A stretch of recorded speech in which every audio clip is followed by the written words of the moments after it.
Everybody, here we are. It's harvest day, so I'm gonna start with some cherry tomatoes. You want to be careful about not breaking the leaves, and you can see here I have some colors. So what I'm gonna do is I pick them when they're at least 80% red to orange. And why do you do that?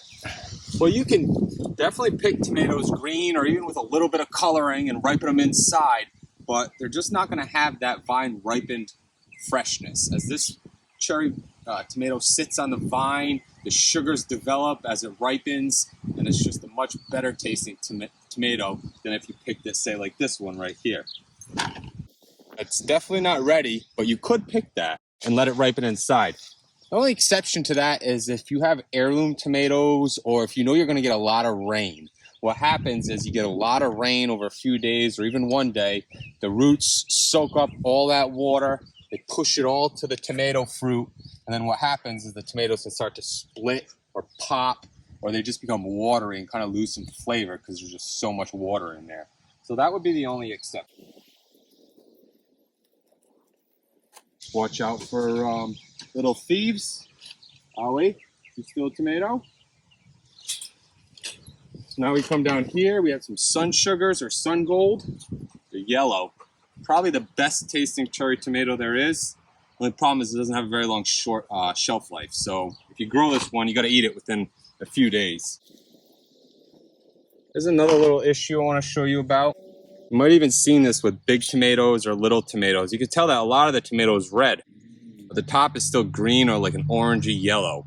Well, tomato generally ripens pretty uniformly, but what happens is they can get sunburned or heat stress, certain ones, and that's what happens right here where the skin is hard. So that's never going to turn red. It is what it is. You can still eat it, but you'll notice it a lot more with some larger tomatoes usually because they're more exposed. That's why I try to leave as many leaves as possible until you harvest the cluster. Then you can start to snip off the lower ones. And some tomatoes. So here's a good example too of something else. I don't know if it was the sun or what, but you could tell that it started to crack. This tomato is definitely not red. But if I leave this on, those cracks are going to get worse and worse and worse. So now I have to choose the lesser of two evils. Am I going with flavor, or am I going to try and leave this on for flavor but then have an inedible tomato because it just gets rot? So I'm going to pick it. I'm going to let it ripen. It is what it is. All right. We're on to our cucumbers. Now I grow my cucumbers a couple different ways. I have some that you're probably growing like you where they're just vine and they're climbing. But a lot of them I grow just like tomatoes where I prune them to the different leads and they'll grow up. And then when they reach the surface, I just lower the growth point and it just keeps growing up and up. So when you're harvesting a cucumber, this one, it's too big. We left this thing on here. I'm going to still eat it, but I would have harvested it yesterday, maybe the day before.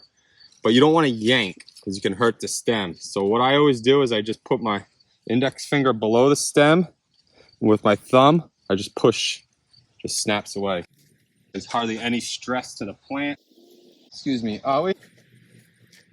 Here we have a sugar cube melon I'm growing, just like the cucumbers. I'm gonna prune it and have little melons hanging down. I'm on to some pickles. So like I said, index finger, thumb, just like that. Again, these pickles are a little big. Look how many I got there. So I would the pickles, you kind of want to check your pickles every day, every other day at the most, because they grow fast once you get this heat. Oh, thank you. All right, here we are with the lunchbox peppers. You got orange, red, I think there's some yellow. So peppers, you would definitely want to make sure they're good, full color.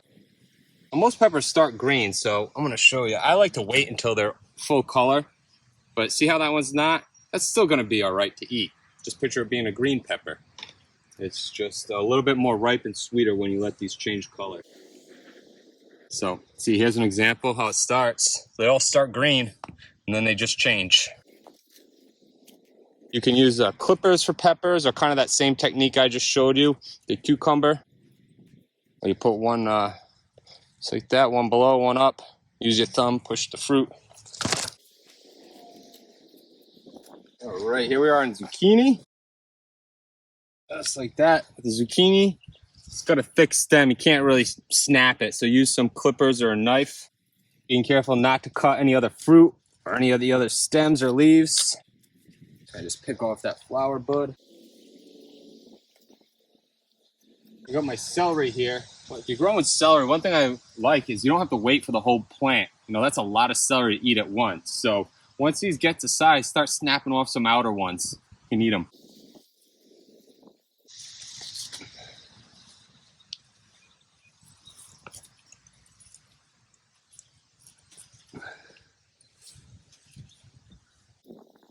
These look good. The summer squash is here.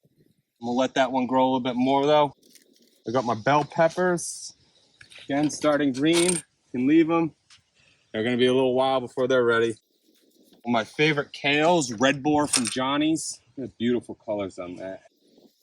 So I could start snipping off some of these. I'm gonna have a lot of veggies, so I'm gonna leave these on for a few more days until we're ready to eat them. But you definitely, if it comes time for kale, you're basically just snapping leaves. Just like that. So like I said, I'm gonna leave that on. Now what's really cool about this, like that looks really good, right? This is ready to harvest. It is. This is actually the third time we've harvested this same planting. It's a beautiful part about lettuce baby greens, right? You can grow the heads of lettuce, and I do, but these are so easy to just seed. They grow fast. And like I said, this is already the third time we're gonna be cutting the same planting for lettuce. I haven't really gotten more than 4, but I've never had one look this good after 3 either. So I'm pretty excited about that. When it comes time to harvest this, I'll just go through with the knife. And each time you have to cut it a little bit higher. So the first time we cut it almost right at the soil line, but then the plants start to grow. I'm just gonna pull one out and show you. So you can see this was at the root. See how high above the ground it goes. Each planting, it gets a little bit higher from where you cut it. But it's the same principle. I still got my baby greens. So I'm gonna go through with a knife and just cut all these. It's hot, so I'm gonna go get a different container and get them right in there, right in the fridge. Again, if you've never tried baby greens, you're just used to growing heads of lettuce, give it a shot. I think you're gonna like it. So here we have my cucurbit row. If you don't know what a cucurbit is, it's anything in like squash family that's vining. So if I did cucumbers, they'd be over here if I grew them like this. But what I'm specifically talking about is cantaloupes, watermelons, pumpkins, winter squashes. So here you can see we got some nice sugar cube cantaloupe. It's a nice small personal one. Look at these buttes. Nice big old goddess melon. Probably one of my, it is the best tasting cantaloupe in my opinion. Sugar cube a close second. Down here, honey nut. Honey nut is a mini version of butternut. Look how cute this little guy is. See, it fits in the palm of my hand. It will get a little bit bigger. If you come around, this is actually about the size that they get. Still in the palm of my hand, but I very rarely eat butternut anymore because of this honey nut. It's good for 1 or 2 people. It's a little bit sweeter. It's an excellent, excellent squash. And you can see it's starting to turn. So you don't want it to be green. So it's starting to turn orange. I'll leave it on for a little bit as we come down. Still working out the timings, but in my family, my wife makes the food for our older dog. And one of the big important ingredients is sugar pumpkins. Stuff's super expensive now for that pumpkin puree, so I grew some early. Normally these wouldn't be picked until the fall, but here we are. You can see right here, I got a butte orange. So again, with clippers or a knife, got my first sugar pumpkin of the year. Well, Beckett gets his first sugar pumpkin of the year, but I'll enjoy watching him eat it. Down here, you can start to see others are starting to change, but they still got some green. They're a little bit ways off. What I love is I even though I picked an orange one, look at that. Still got another baby one coming. It's a long-lasting plant. Gonna let that one ripen a little bit more. My watermelons are still a little ways away. They're looking really nice though. Nice color. The leaves are looking good. I don't see any disease. I got them all trained how I want them to go. And then down here's the second crop of the things I just picked for a later harvest. So I think that's gonna do it for today's harvest. So if you have any questions, drop a comment below. hit that subscribe button, and I'd love to see your harvest. So if you got any pictures, send them my way. See you next time.